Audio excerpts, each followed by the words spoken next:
Hey, Coach. Thinking back to what you said after the game about we didn't come here to not take chances.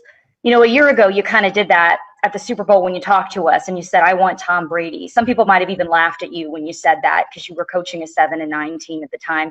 Can you just speak to what that's meant for you throughout your career, the importance of taking chances, of swinging big? Yeah, I mean, you can't hit a home run if you're going to swing for one. You can't do anything special in life sitting on a fence. And the question back then was if there was a quarterback that was a free agent, who would you want? And yeah, of course it was Tom Brady, but not thinking he'd become a free agent. But once he did, it was a pursuit that we wanted to make and knew he had some interest. So, but again, if that's how you live life, I don't. You sit and live in a closet and try to be safe, or you go have some damn fun. Go to Greg Allman. Bruce, your secondary's obviously had some ups and downs, but they've never lacked for confidence as a young group. I'd want to ask you about Sean Murphy-Bunting and just the run that he's on with picks in 3 straight games against some really big quarterbacks and just what that does for him going into another tough one here in the Super Bowl. Yeah, I mean, Sean's been playing through a bunch of injuries, and I think most people don't realize it, but yeah, when you get 3 picks against those guys, you should be playing with a ton of confidence, and he's playing extremely well right now, outside and inside. Go to Scott Reynolds. Bruce, can you take us back to what Jason Light was saying was the turning point of the season, that Chicago Bears game when Brady kind of erupted on the sidelines? Was that game the marker in terms of you guys finally turning the corner and not beating yourselves when you look back in the season? Yeah, it really had nothing to do with what he said on the sideline. It was what we came back and looked at the film and 11 or 12 penalties, turnovers. It was us beating the hell out of ourselves. And we knew we were a good football team. We couldn't win that way. And the players took it upon themselves to become one of the least penalized teams in the league from then on out. Go to Gene Fournette. Yes, Bruce. Could you, looking back a few years ago when you were trying to convince Byron to get into coaching, what made you so certain that he would be a good coach? And did you have any second thoughts that you actually had to convince him to leave the golf course or whatever other things he was up to get into it? Yeah, when you look at especially pro quarterbacks who've made a pretty good amount of money, coaching is something they look forward to. And I knew having him as a player, and I thought Charlie Batch, Kelly Holcomb, all would have been great coaches. They decided, Kelly said, no, I'm just staying with my family. Charlie had other interests.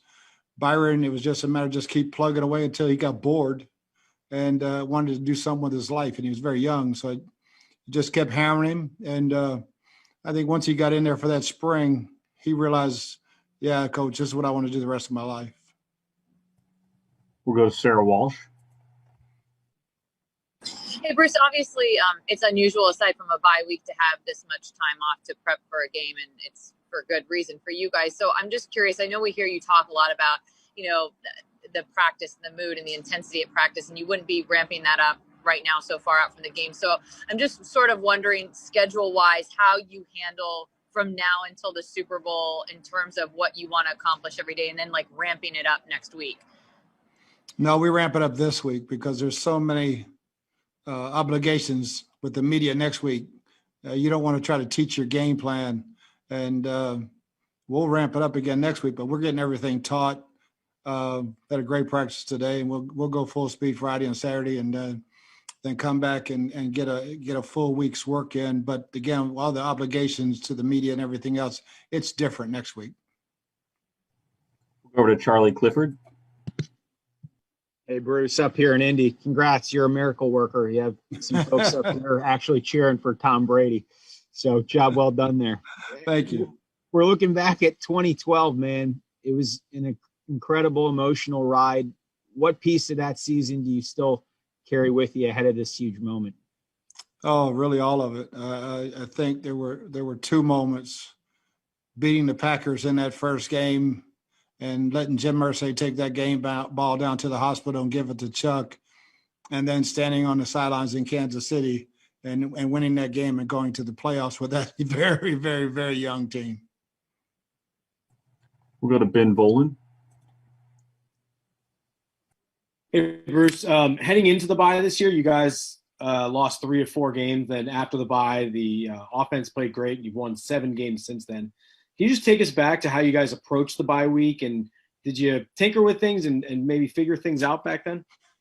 Yeah, it was such a late bye. I mean, we did most of we do our self-scout every week, but we did a major one, looked at the running game, passing game, everything that we were doing, and simplified some things.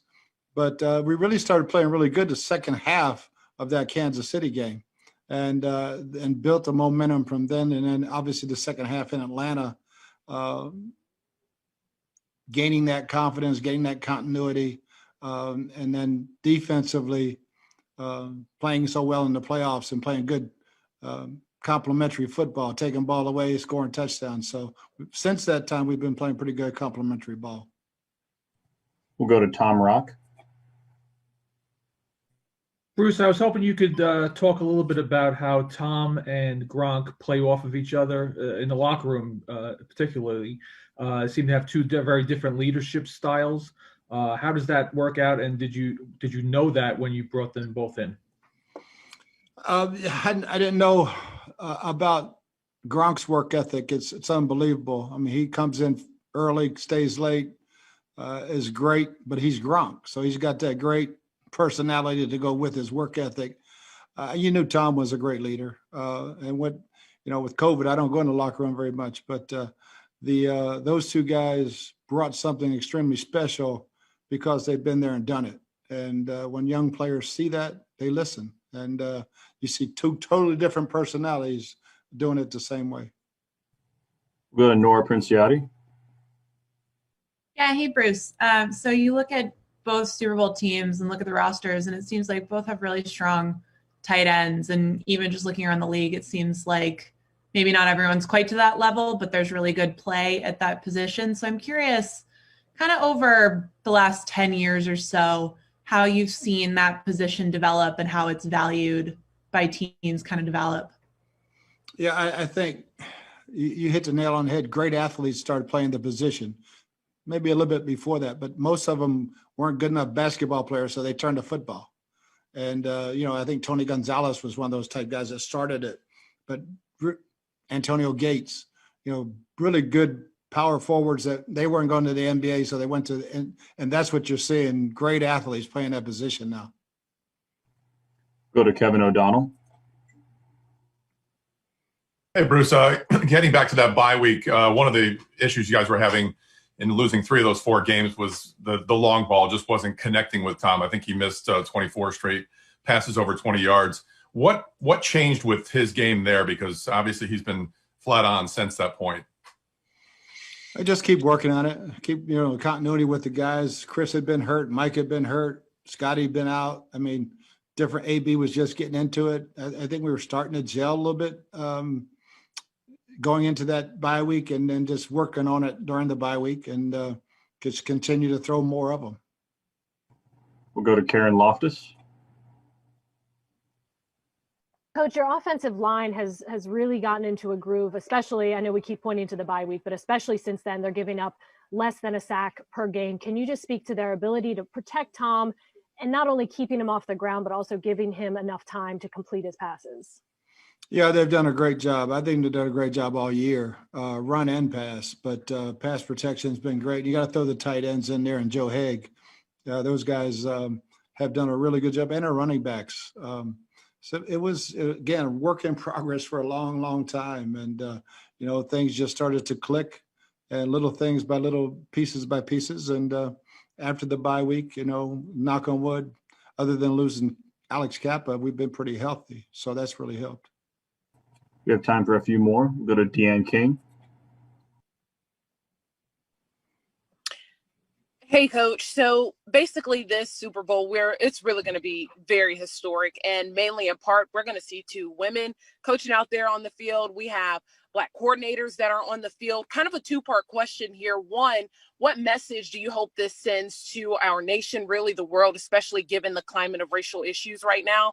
And then ultimately, what made you make these people, these men, these women, a part of this team?